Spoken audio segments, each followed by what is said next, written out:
Bom dia, amada igreja. Nós vamos meditar nessa manhã num trecho da Palavra de Deus que se encontra em Marcos capítulo 10, versículos 17 a 27. Marcos, Evangelho de Marcos, capítulo 10, versículos 17 a 27. Esse trecho da Palavra de Deus, nesse Evangelho de Marcos, traz incidentes da vida de Jesus também colocados no Evangelho de Mateus, capítulo 19, 16 a 22, e em Lucas 18, 18 a 23. É aquele incidente com o jovem rico, aquela interação, aquele diálogo com o jovem rico. Mas nós vamos basear a nossa mensagem em Marcos, no texto de Marcos, capítulo 10, versículos 17 a 27. Acompanhem comigo a leitura da Palavra de Deus. E pondo-se Jesus a caminho, correu um homem ao seu encontro e, ajoelhando-se, lhe perguntou-lhe: Bom mestre, que farei para herdar a vida eterna? Respondeu-lhe Jesus: Por que me chamas bom? Ninguém é bom senão um, que é Deus. Sabes os mandamentos: não matarás, não adulterarás, não furtarás, não dirás falso testemunho, não defraudarás ninguém, honra a teu pai e tua mãe. Então ele respondeu: Mestre, tudo isso tenho observado desde a minha juventude.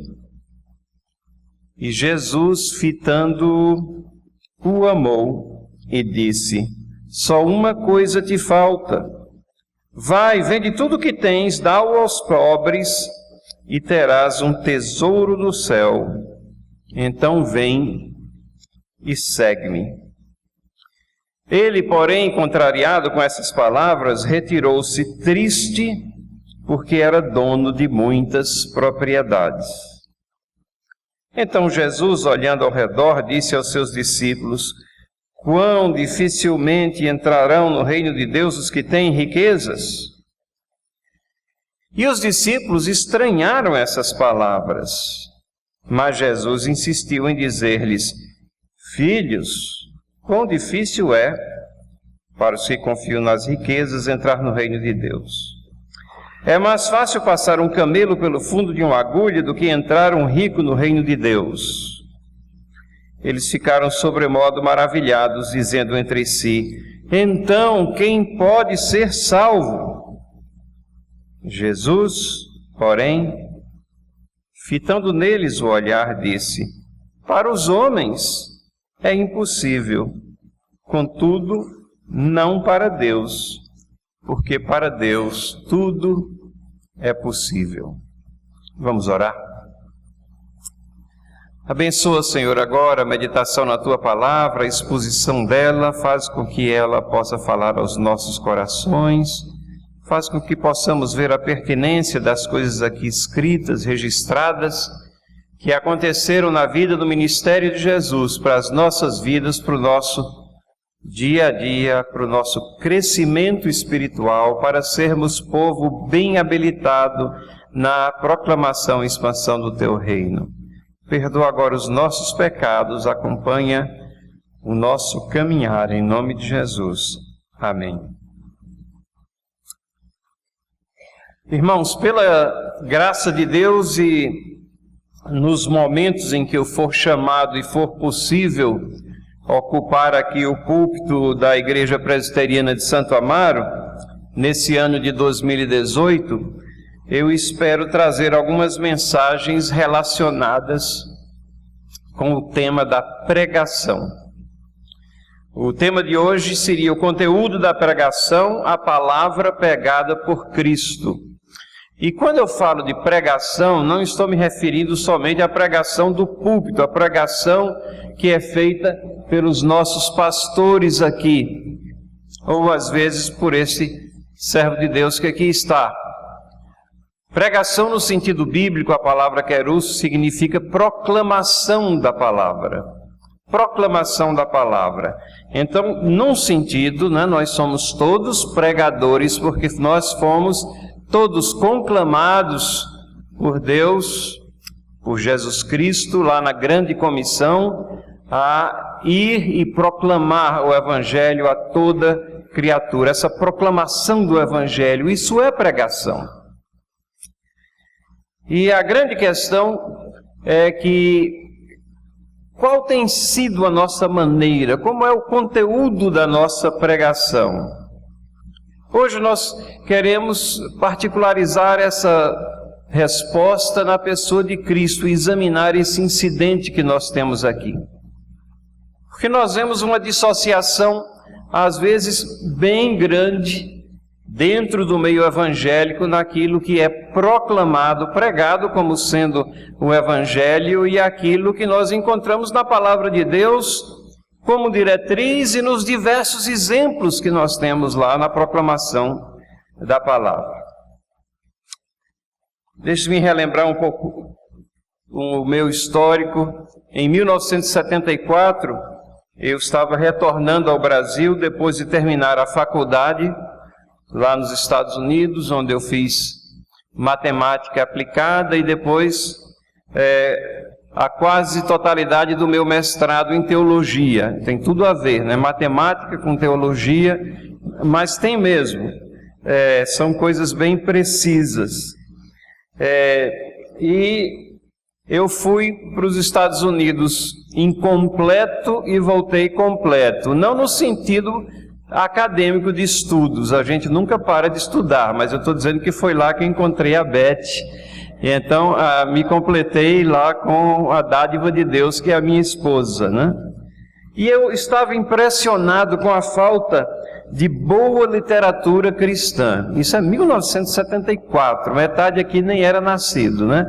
Então, não havia, assim, livros muito bons de teologia em português, ou de exposição boa, clara, precisa da palavra de Deus. Existiam vários livros de cunho devocional, mas não alguma coisa assim mais sólida que pudesse auxiliar, escudar os pastores. Os irmãos não têm ideia da bênção que nós temos hoje, porque há uma abundância muito grande de boa literatura cristã, evangélica, expondo a teologia da reforma, não somente na editora da Casa Presbiteriana, a Cultura Cristã, mas em diversas outras editoras que foram surgindo ao longo desse tempo. E impressionado com essa falta, eu me empenhei em viabilizar a tradução e publicação de alguns livros. Na realidade, eu cheguei até em pensar a fundar uma editora, né? Grande pretensão, Deus me levou por outros caminhos, mas ela tinha até um nome, era Editora Providência, tinha papel timbrado, uma série de coisas assim. E um desses livros no qual eu trabalhei, é um livro que está disponível até os dias de hoje na Editora Fiel, chamado O Evangelho de Hoje, Autêntico ou Sintético. O Evangelho de Hoje, Autêntico ou Sintético. E esse livro fazia exatamente a comparação entre as formas de evangelização da atualidade e caracterizava elas como sintéticas, enquanto que a forma de evangelização bíblica, ela estava sendo deixada para trás. Isso há 5 décadas atrás. Então, a situação em termos de proclamação, eu diria que ela não melhorou muito, apesar de nós termos tido um fortalecimento de boa pregação, de boas mensagens, de boas igrejas também, e do ressurgimento de boa literatura. Mas quando considerado o mundo evangélico como um todo, nós temos uma situação bem semelhante, e esse livro ainda é pertinente. O livro escrito por Walter Gentry, que ainda vive, tem hoje cerca de 80 anos, e alguns pontos daquilo que nós vamos expor e encontrar nesse texto são refletidos ou são extraídos desse livro, estão ali refletidos também naquele livro. E a questão básica é qual era o conteúdo da pregação de Cristo Jesus. E como eu disse, esse texto está também contido em Mateus e Lucas, mas nós vamos usar o Evangelho de Marcos como base, que é o texto que nós lemos aqui. E eu queria ressaltar aqui 4 pontos importantes no conteúdo da pregação de Jesus, da proclamação da palavra nesse incidente aqui do jovem rico. Primeira coisa que nós notamos é que Cristo pregava o caráter de Deus. Cristo pregava o caráter de Deus, a pessoa de Deus. Cristo ressaltava a pessoa do Deus Pai na sua proclamação, na sua pregação. E talvez você, como eu, ficou intrigado quando leu, ou quando eu li aqui, você acompanhou os versículos 17 e 18. Os versículos 17 e 18 diz: pondo-se Jesus a caminho, correu um homem ao seu encontro, ajoelhando-se, perguntou-lhe: bom mestre, que farei para herdar a vida eterna? Respondeu-lhe Jesus: por que me chamas bom? Ninguém é bom senão um, que é Deus. E você fica pensando, será que ninguém ensinou Jesus como evangelizar? Aqui tem um moço que está correndo para ele, perguntando como é que eu vou herdar a vida eterna.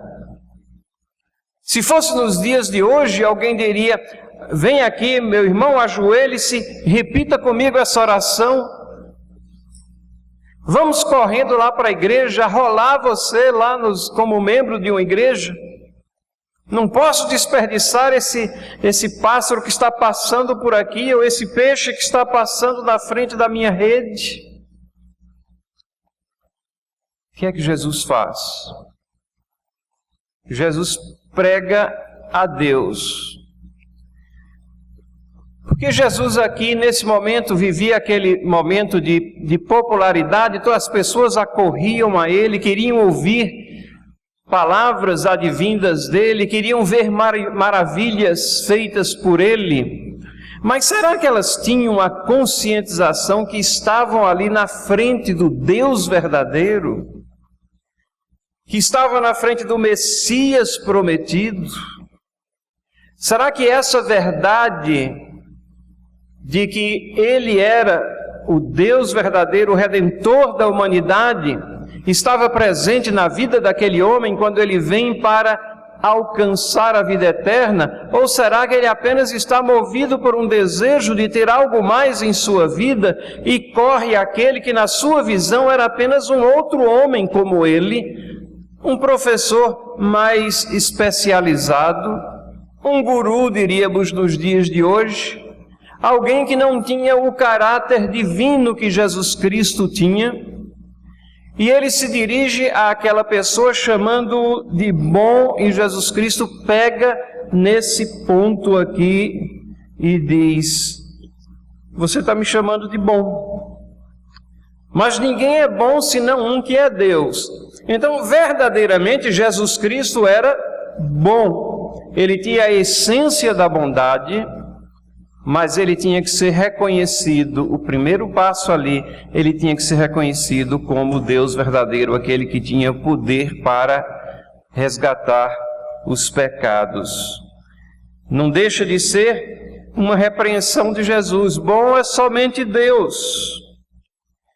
E nós não podemos julgar erradamente essa repreensão de Jesus, porque sabemos que como base desse diálogo, dessa interação que nós temos aqui, nós vemos isso lá no versículo 21, mais à frente no texto, no versículo 21 diz assim: e Jesus, fitando-o, amou. Então as palavras de Cristo, mesmo aquelas destinadas a fazer uma reflexão naquela vida, a elevar os olhos delas a Deus, elas estão sendo proferidas com base nesse amor.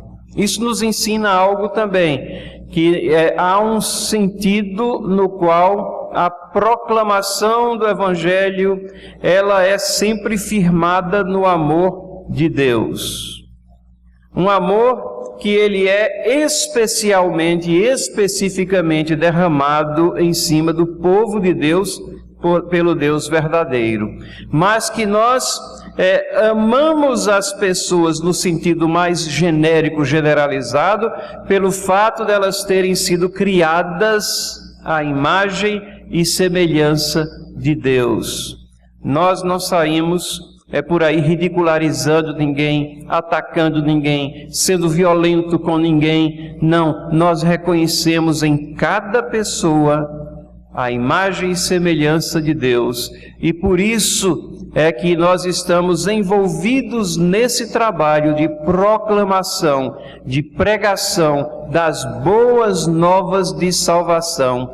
Há redenção em Cristo Jesus, há redenção providenciada por aquele único que é bom, aquele único que não tem pecado, aquele único que é o Senhor do universo. É Ele que opera a redenção através de Cristo Jesus. Proclamamos essa mensagem.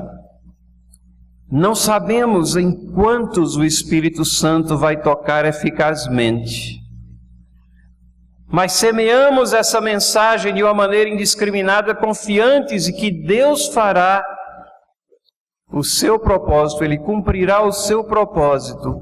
Nos desincumbimos de nossa obrigação de proclamar o Evangelho, mas como Jesus, centralizamos a nossa mensagem na pessoa de Deus. Em outra mensagem, vamos ver o conteúdo da mensagem de Paulo, e vemos como Paulo faz a mesma coisa. Lá em Atenas, ele chama a atenção para o Deus soberano do universo, que vem segurando o seu julgamento e possibilitando que o Evangelho seja proclamado a todos. Cristo pregava o caráter de Deus. Mas um outro ponto, e esse ponto também é surpreendente, porque ele foge tanto às vezes das mensagens que nós vemos proclamadas nos dias de hoje. Os versículos 19 a 21, os versículos seguintes, os 2 versículos seguintes, nos mostram, em segundo lugar, que Cristo pregava a lei de Deus. Cristo pregou o caráter de Deus e Cristo pregou a lei de Deus. E muitas vezes nós fazemos uma oposição artificial entre o Antigo Testamento e o Novo, e deixamos de verificar que o Novo Testamento é continuidade do Antigo Testamento. Ele é uma amplitude da graça de Deus. No Antigo Testamento, aquela graça salvífica derramada em cima de um povo, mas isso não impedia que povos de outras nações, pessoas de outras nacionalidades, se agregassem ao povo de Israel e tivessem o Deus de Israel como seu Deus e a confiança colocada no Messias.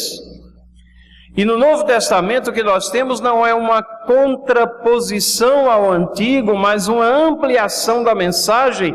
Povos de todas as raças, tribos e nações, agora o Evangelho corre de uma maneira internacional, abrangendo a todos, uma amplitude que é profetizada também lá no Antigo Testamento.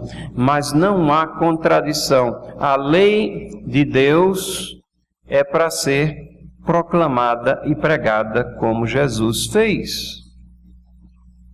Os versículos 19 a 21 diz: sabes os mandamentos: não matarás, não adulterarás, não furtarás, não dirás falso testemunho, não defraudarás ninguém, honra teu pai e a tua mãe. E ele respondeu: mestre, tudo isso tenho observado desde minha juventude. Jesus, fitando o amor, e disse: só uma coisa te falta. Vai, vende tudo que tens, dá aos pobres e terás um tesouro no céu. Então vem e segue-me. O que Jesus Cristo está fazendo é pregando a lei aqui. O texto apresenta literalmente Jesus Cristo falando daqueles mandamentos que dizem respeito às obrigações que nós temos uns para com os outros. Lembram, a lei moral de Deus, ela é constituída de 4 mandamentos iniciais que dizem respeito às nossas obrigações para com Deus, de reconhecimento de quem Ele é, de não adorá-lo através de imagens, o respeito que nós devemos ter a Ele, santificar momentos para a adoração. Então nós temos aqui os 4 primeiros mandamentos, nos lembrando das nossas responsabilidades para com Deus, e os últimos 6 das nossas responsabilidades para com o próximo. E é interessante que Jesus Cristo não menciona nem os primeiros, mas ele faz referência a esses mandamentos que dizem respeito ao relacionamento que devemos ter para com nossos semelhantes. Não é inusitado da parte de Jesus Cristo pregar a lei moral de Deus. E apenas como um parêntese, quando nós examinamos o Antigo Testamento, nós discernimos que existem 3 formas da lei de Deus. A primeira é a lei moral de Deus, aqui resumida nos 10 mandamentos, que tem validade para todos os momentos, para toda a existência nossa. Ela representa a vontade de Deus para as suas criaturas. Mas nós temos também a lei civil ou judicial, que são aqueles regulamentos que especificam os crimes e as punições, e esse aspecto da lei, ele é destinado a manter uma nação coesa, a nação de Israel, e foram destinados àquela nação. Podemos aprender muito com eles, mas eles não são normativos para nós. Eles dizem respeito a uma situação específica, os crimes, punições que nós temos na palavra de Deus, ali na lei civil ou judicial. E temos a lei cerimonial ou religiosa no Antigo Testamento, também lá instituída com uma finalidade específica, que era para apontar para o Messias. E o Messias já veio, então nós não temos mais que estar fazendo sacrifícios no templo, não temos mais que observar certas coisas, certas festas, certas coisas que eram típicas da lei cerimonial do Antigo Testamento, porque elas apontavam para algo que já está concretamente cumprido na história. Mas a lei moral de Deus, resumido nos 10 mandamentos, ela continua sendo a vontade, explicitando a vontade de Deus para cada um de nós. Jesus sempre faz essa exposição. E vejam em Mateus capítulo 22, versículos 36 a 40, Mateus 22, 36 a 40, que Jesus Cristo faz um resumo maior dessa lei, quando ele é inquirido pelos fariseus. Mateus 22, 36 a 40, Mestre, dizem eles, qual é o grande mandamento na lei? Porque havia um grande debate entre eles, dizendo, esse é maior do que esse. E aí Jesus Cristo diz assim, respondeu-lhe Jesus. E é interessante que a resposta de Jesus é uma citação do Antigo Testamento, né? Respondeu-lhe Jesus, amarás o Senhor teu Deus de todo o coração, de toda a tua alma, de todo o teu entendimento. Esse é o grande primeiro mandamento. E com isso ele resume os 4 mandamentos iniciais do Decálogo. O segundo, semelhante a esse, é amarás ao teu próximo como a ti mesmo. Desses 2 mandamentos dependem toda a lei e os profetas. O relacionamento vertical com Deus, o relacionamento horizontal com nossos semelhantes. Jesus Cristo sempre pregou a lei. Na realidade, em João capítulo 14, versículos 15 e 21, ele diz aos seus discípulos, se me amais, guardareis os meus mandamentos.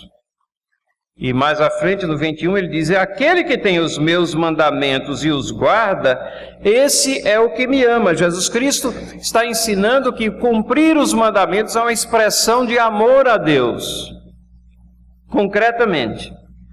E aquele que me ama será amado por meu Pai, e eu também o amarei e me manifestarei a ele. E o apóstolo João, escrevendo em sua primeira carta, lá no capítulo 5, versículo 3, ele reflete a pregação de Cristo e ele escreve para nós o seguinte, em 1 João, capítulo 5, versículo 3. Ele diz: porque este é o amor de Deus, que guardemos os seus mandamentos. Ora, os seus mandamentos não são penosos. Guardemos os seus mandamentos. E surpreende-nos, irmãos, muitas vezes no meio evangélico, a aversão pela lei de Deus. Historicamente e teologicamente, chama-se isso de antinomismo, ou seja, um posicionamento contrário à lei de Deus. Ninguém quer falar nela, ninguém quer tocar nela, todo mundo quer falar da graça de Deus. Na realidade, contemporaneamente, nós temos até um viés da igreja que se chama caminhos da graça, mas a graça que é trazida é uma graça que é estranha à palavra de Deus, é conivente com o pecado.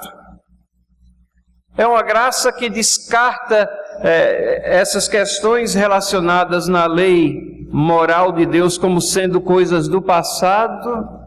É uma graça que não se descreve, é uma graça que é estranha, é uma graça que não é concretamente identificada, como diz Jesus, com o cumprir os mandamentos. Nós sabemos que nós somos pecadores.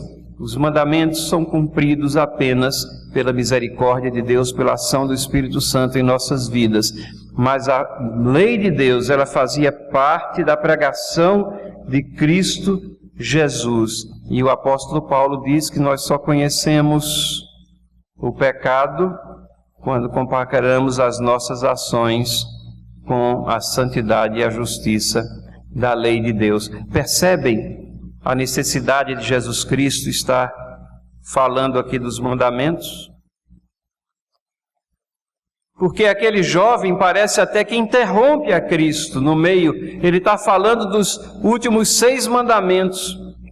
E após falar 5 mandamentos, ele é mais ou menos interrompido e o jovem fica meio impaciente e diz: mas isso daí, tudo isso eu cumpro desde a minha juventude.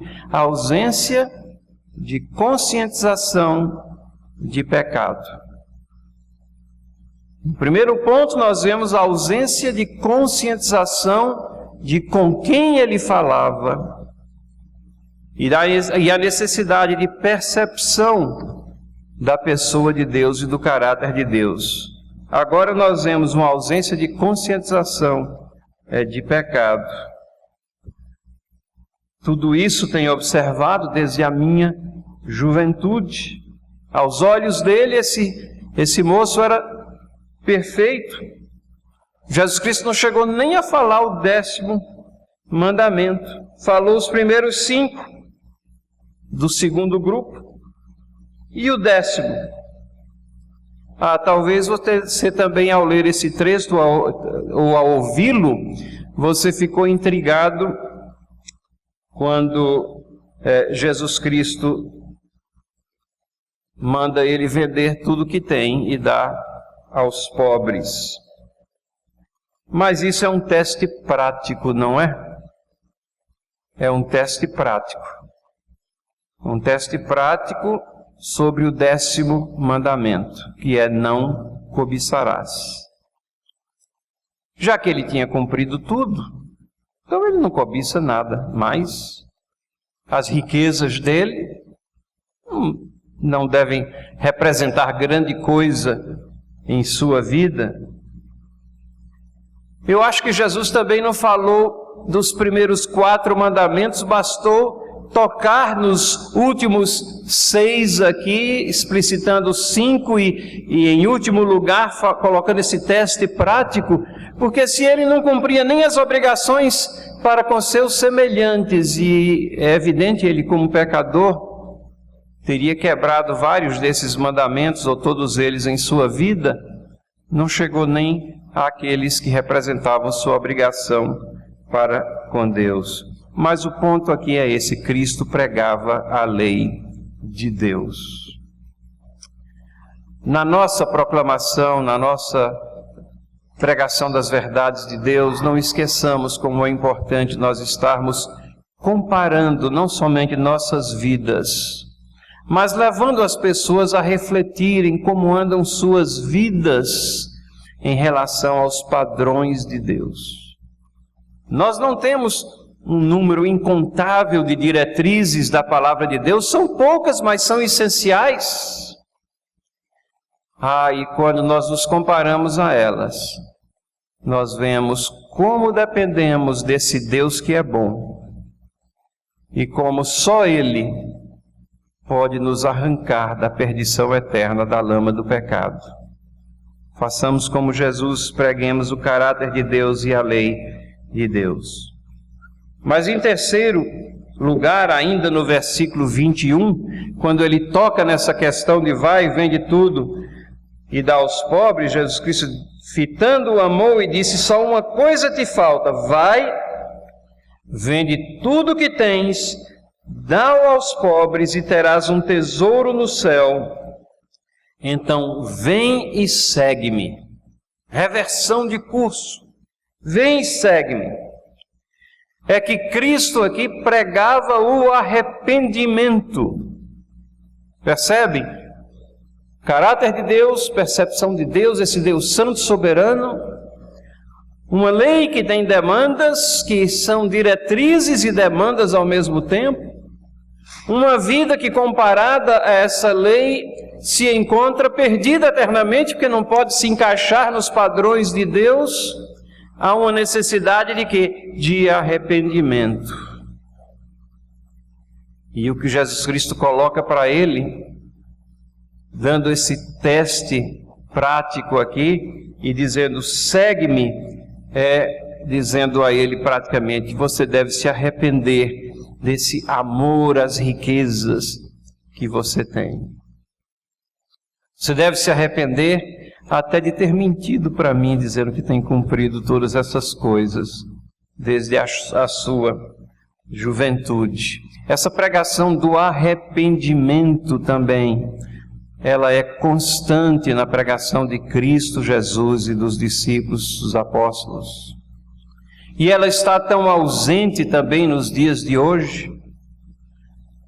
As pregações que tentam ou vender prosperidade ou colocar panos quentes em cima do pecado, falar muito da graça de Deus, esquecendo que o Deus da graça é Deus de justiça também, e que nós, como injustos, somos dependentes da justiça de Cristo derramada por nós, ou derramada sobre nós. Porque lá na cruz do Calvário ele morreu não por seus pecados, mas pelos pecados do seu povo. Jesus, fitando-o, amou e disse: só uma coisa te falta. Vai, vende tudo que tens, dá-o aos pobres, e terás um tesouro no céu, que é aquilo que realmente conta. Um relacionamento restaurado com Deus soberano, através de Cristo Jesus, pela aplicação do Espírito Santo. Vem e segue-me. Notem lá em Marcos capítulo 1, versículos 14 e 15, logo no início do ministério de Jesus. Marcos capítulo 1, versículos 14 e 15. Temos aqui Jesus começando o seu ministério. E lá diz assim: depois de João ter sido preso, João Batista veio e aplainou os caminhos, preparou os caminhos de Cristo. Depois de João ter sido preso, foi Jesus para a Galileia, pregando o Evangelho de Deus. Jesus Cristo pregava o Evangelho proclamava o Evangelho, boas novas de Deus. Ele pregava as boas novas. E aí, qual é o conteúdo? Diz assim, o verso diz, dizendo, então aqui nós temos o que é que ele pregava. O tempo está cumprido, o reino de Deus está próximo, arrependei-vos e credes no Evangelho. O tempo está cumprido, o Messias está aqui. O reino de Deus está próximo de vocês. Aqui está o maior proclamador do reino de Deus. Então, arrependei-vos e crede no Evangelho. Pregação do arrependimento. Marcos capítulo 6, versículo 12, mostra os discípulos emulando a pregação de Cristo. Marcos 6, 12. Quando Jesus Cristo chamou e mandou-os em pares para as cidades para fazerem a proclamação do Evangelho Salvador de Cristo Jesus, o que é que eles falavam? O texto diz assim: então, saindo eles, pregavam ao povo que se arrependesse. Pregavam ao povo que se arrependesse. Irmãos e irmãs, nunca houve uma mensagem, um conteúdo tão pertinente para a nossa geração, para os nossos dias, como a pregação do arrependimento. Arrependimento para as pessoas, arrependimento para os líderes, arrependimento para a nação. Precisamos proclamar a necessidade do arrependimento, porque quando ele se processa é a evidência mais clara de que o Espírito Santo está trabalhando e mostrando àquele coração que não há esperança nenhuma a não ser em Cristo Jesus, para que sejamos salvos. Não em nenhum outro há salvação a não ser o nome de Cristo Jesus. Atos capítulo 2, versículos 37 e 38, aqui nós temos o grande sermão lá de Pentecostes, também os discípulos seguindo o exemplo de Jesus, os discípulos de Jesus seguindo o seu exemplo, e temos aqui o sermão de Pedro. Depois desse sermão de Pedro, o que é que aconteceu? Pedro fez um grande apelo depois do sermão, foi isso que aconteceu? Não. O sermão de Pedro foi tão poderoso que as pessoas vieram assim espontaneamente ou movidas pelo Espírito de Deus, na realidade, vieram até ele, e o texto diz assim: ouvindo eles essas coisas, compungiu-se-lhes o coração e perguntaram a Pedro e aos demais apóstolos: que faremos, irmãos? Que faremos? Respondeu-lhes Pedro: arrependei-vos. Arrependei-vos. E cada um de vós seja batizado em nome de Jesus Cristo para a remissão dos vossos pecados, e recebereis o dom do Espírito Santo. Notem que Pedro não disse: venham, se agreguem aqui à nossa comunidade, e aí depois de se agregar à nossa comunidade, fique aqui suplicando o dom do Espírito Santo. Não, o dom do Espírito Santo vem àqueles que se constituem como povo de Deus, aqueles que verdadeiramente se arrependem. A dádiva do Espírito Santo é essa, é o Espírito Santo vindo morar nas nossas vidas e fazendo com que nós entendamos essas coisas, e nos estimulando e pressionando para que nós proclamemos essas verdades a uma geração que perece, ao mundo que jaz em trevas. Arrependei-vos.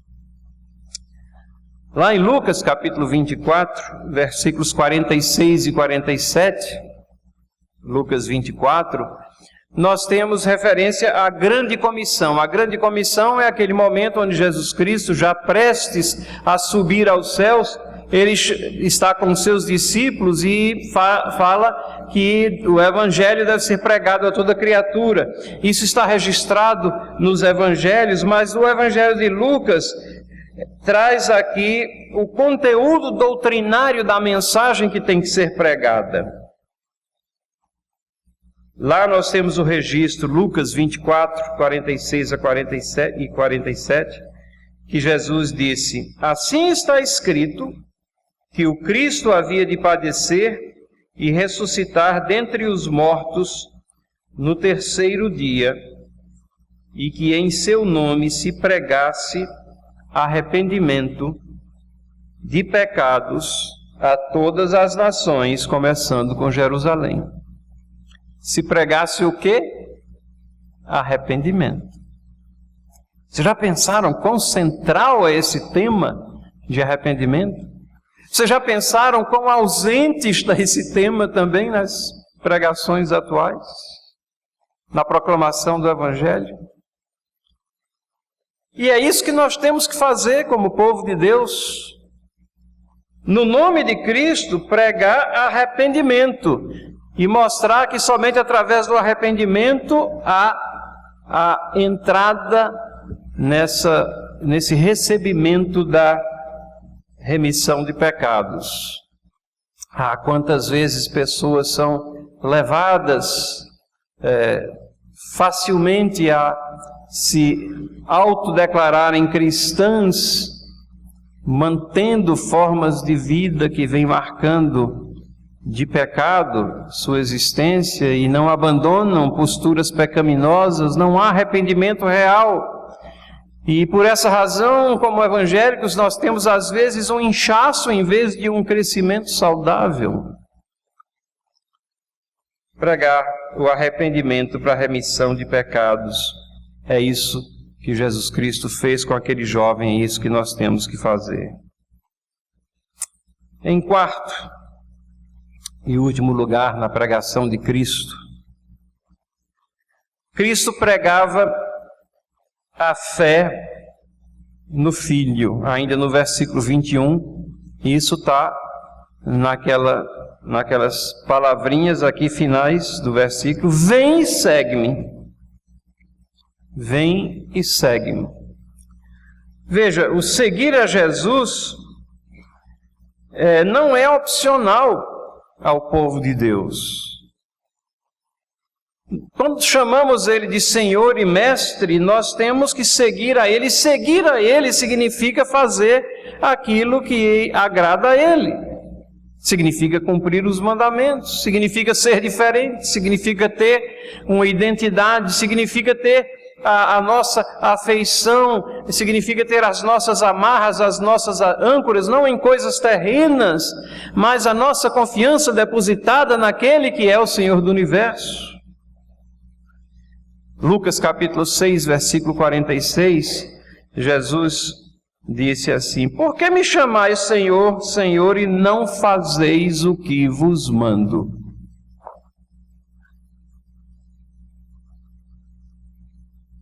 Palavras que devem conclamar a nossa reflexão. Estamos fazendo aquilo que Ele nos manda fazer? Porque chamá-lo de Senhor e Mestre, muitos chamam. Mas será que realmente estamos seguindo a Jesus? Fazendo aquilo? Mas é impressionante aqui, nessa interação que Jesus Cristo tem com esse jovem, que o texto diz assim, que o jovem, contrariado com essas palavras, retirou-se triste, porque era dono de muitas propriedades. Onde é que estava o amor dele? Nas propriedades. Onde é que estava a lealdade dele? Para com as coisas que ele tinha. Onde é que estava o interesse dele? Era realmente naquela vida eterna que ele proclamou lá no início? Jesus conhecia muito bem o coração. Não, estava nas coisas aqui da terra. E mais uma vez, se no início a gente disse que se Jesus vivesse nos dias de hoje, provavelmente algum professor de evangelismo diria: Jesus, como é que você começa repreendendo esse cara que está chegando aqui dizendo como posso ter a vida eterna? Provavelmente com esse final aqui, alguém iria repreender Jesus também, dizer: Jesus, você está deixando ele escapar. Corre, segura ele, faz com que ele assine isso daqui, faça aquela oração com você. Mas vejam, Cristo esperou que a operação milagrosa e soberana do Espírito efetivasse a salvação e providenciasse a segurança dessa salvação. O que é que Cristo fez da proclamação do Evangelho? Ele fez exatamente o que o nome diz: proclamou. Proclamou o Evangelho. Proclamou-se a si mesmo. Proclamou a pessoa de Deus e a pessoa de Cristo. Vem, segue-me. Isso é a proclamação do Evangelho. E essa é a nossa obrigação, fazer a proclamação do Evangelho. Quantas vezes a gente quer fazer a obra do Espírito Santo também, mas temos que descansar, é o Espírito Santo que vai e vem, convence, converte, regenera, habita. E se nós fizéssemos a nossa parte, que é a de proclamar o Evangelho, irmãos, a igreja já estaria tão poderosa se fizéssemos apenas a nossa parte. Nós não podemos fechar o pacote completo, isso está nos propósitos insondáveis de Deus. Mas nós podemos e devemos sim proclamar o Evangelho. E já caminhando para uma conclusão, nós vemos nos versículos seguintes, 23 a 27, a perplexidade dos discípulos. Que seria e que é a perplexidade dos dias de hoje, se nós evangelizássemos como Jesus evangelizava. De dizer: mas o que é que está acontecendo? Versículo 23 diz assim: Jesus, olhando ao redor, disse aos seus discípulos: quão dificilmente entrarão no reino de Deus os que têm riquezas. Os discípulos estranharam essas palavras. Aí Jesus explica, em adição diz: mas Jesus insistiu em dizer-lhes: filhos, quão difícil é... E aí tem uma expressão em parênteses aí: para os que confiam nas riquezas, entrar no reino de Deus. Essa é uma interpolação, provavelmente Jesus está explicando mais que é difícil entrar no reino de Deus, e realmente é. E na sequência dos versículos, Jesus Cristo está dizendo que não somente é difícil, na realidade é impossível. É mais fácil passar um camelo pelo fundo de uma agulha do que entrar um rico no reino dos céus. Essa expressão camelo no fundo da agulha, ela tem várias interpretações. Uns dizem que a agulha era uma portinha que tinha ao lado do grande pórtico. Quando ele estava fechado naquelas cidades, havia uma portinha para a passagem das pessoas. Muitas vezes chegava um viajante tardio e tentava espremer um camelo por aquela porta que era destinada a passar uma pessoa. E era difícil, né? Era às vezes impossível passar um camelo pela portinha. Outros dizem que ali a referência e os nomes, a etimologia dos nomes ali pode ser traçada a uma agulha e uma corda. É como se tentasse enfiar uma corda no fundo de uma agulha. Qualquer que seja o significado real aqui, o que Jesus Cristo está chamando a atenção é pela dificuldade na realidade, impossibilidade do sentido humano. E os discípulos entenderam, porque no versículo 26 diz assim: eles ficaram sobremodo maravilhados, dizendo entre si: então quem pode ser salvo? Quem pode ser salvo? Porque riqueza é uma coisa relativa. Você pode não ter muita coisa, mas o seu apego às coisas que você tem é tão forte quanto aquele que tem muitas riquezas. E você pode ter certeza que se você tem bênçãos nessa vida, bênçãos materiais, isso vem de Deus, são riquezas que Deus lhe deu em sua vida. A resposta de Jesus está no versículo 27. Jesus, porém, fitando neles o olhar, disse: para os homens é impossível, não para Deus, porque para Deus tudo é possível. Vocês sabem o que é que ele está ensinando a nós? Que a salvação é algo que vem de Deus. Que a conversão é um milagre de Deus. Não é porque nós sejamos mais inteligentes do que outros. Não, mas é porque Deus, na sua graça, na sua misericórdia, operou um milagre na vida daqueles que se constituem e que se constituirão seu povo. E vocês sabem qual o reflexo que isso deve provocar em nós? Ora, se é impossível, então eu vou largar para lá, não vou me empenhar naquilo que Cristo disse que eu devo fazer, que é proclamar. Não, é o contrário. Se não depende de mim, se depende de Deus, eu vou com toda tranquilidade, porque o meu trabalho é proclamar as verdades de Deus. Não podemos deixar de falar daquilo que temos visto e ouvido. Proclamamos as verdades de Deus e aprove a Deus salvar as pessoas pela loucura da pregação.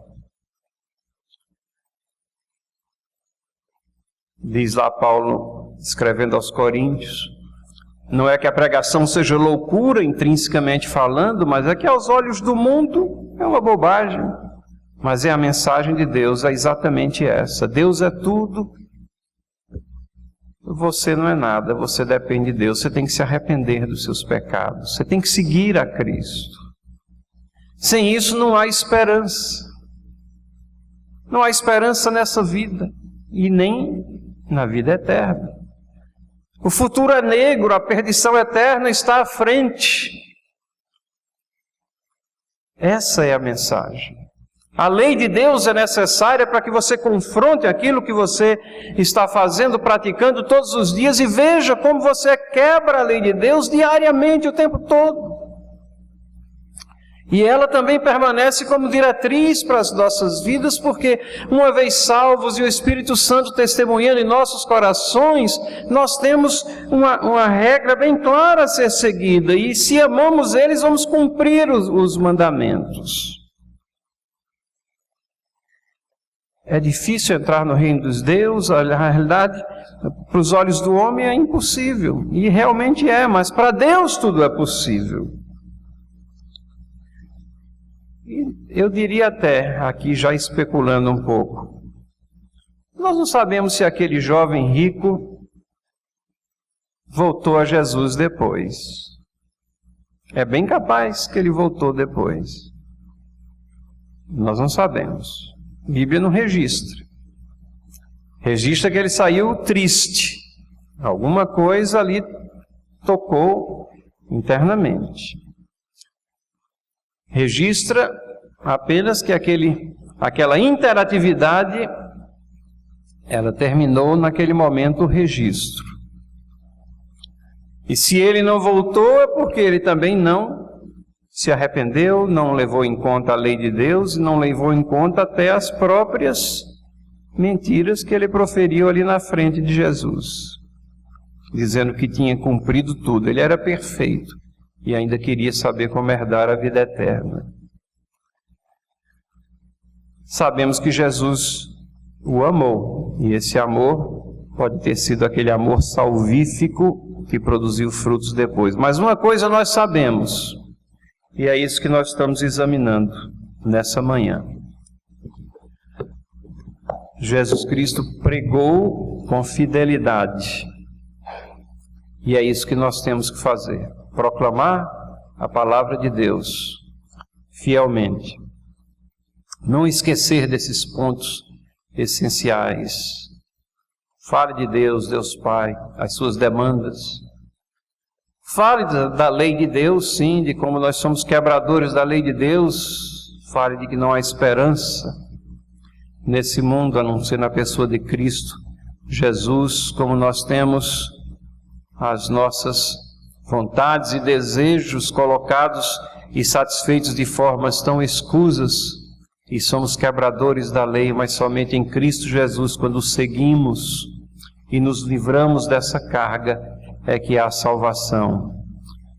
E ao proclamar com fidelidade, descanse no Espírito de Deus, Espírito Santo de Deus, para que Ele faça a obra como lhe apraz. Que Deus nos abençoe e nos guie nesses ensinamentos.